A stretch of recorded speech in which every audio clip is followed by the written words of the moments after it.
This is Las Vegas Real Estate Now, where we bring you the 3 E's: educate, empower, and engage. I'm your host, Harvey Blankfeld, along with our co-host, Shelley Brown, and we've been selling homes here in Southern Nevada since 1988. Shelley and I are also very proud to be part of the Real Estate Radio Network. That is a national network of local real estate professionals delivering timely, balanced truths about local market conditions.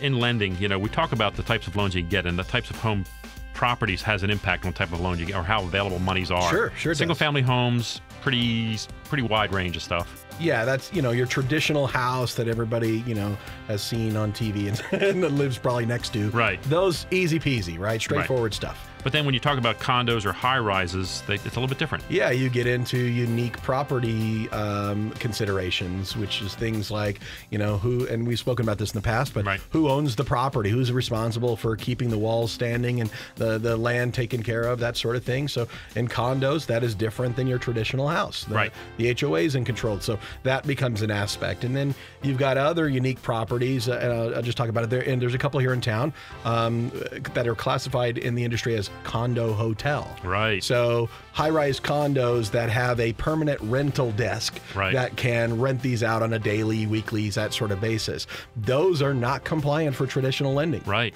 So you're not going to get a Fannie or Freddie mortgage for that. Exactly right. You can't get your VA loan on that or your FHA or anything. Right.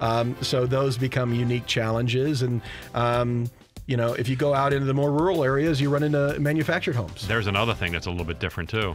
Has the property been converted to what we call real property, meaning has it been made a permanent fixture to that piece of land versus still just being a mobile unit that you can haul off one day? But it has to be converted. It has to be converted in such a way that it's compliant. Acceptable. Right. For sure. Right. FHA, VA, those guys have very strict rules about how they're going to measure this. They're going to measure the quality of how it's been. Absolutely. If the consumer's out there looking to purchase that type of home, they could run into a lender or a specific situation where that lender says no. I would just caution them or let them know that don't take that as the always answer. Right. You can see differences from one provider to the other with those niche type properties, and it's worth getting a second opinion. Consulting with your realtor to say, do we think this is going to apply everywhere, or is this possibly just one lender specific? The other thing I wanted to talk to you about was 2017, and as we see dramatic changes in our federal government and changes that may impact lending in particular.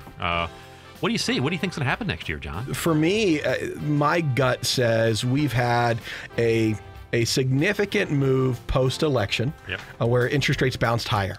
That, in a lot of ways, because we're dealing with long-term loans, long-term money lending, they do that move in anticipation of what they believe the future is. So when the future happens, we have already adjusted there.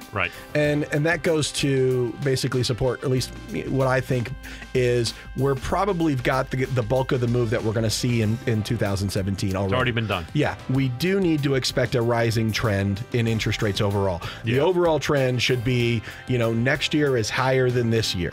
And so hesitation will have an expense to it.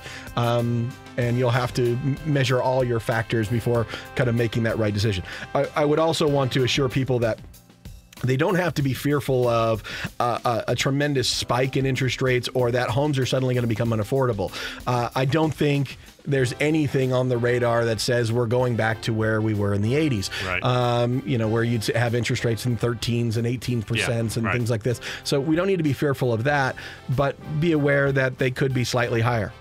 You've been listening to Las Vegas Real Estate Now with hosts Harvey Blankfeld and Shelley Brown. Please tune in every Saturday at 11 a.m. right here on News Talk 720 KDWN.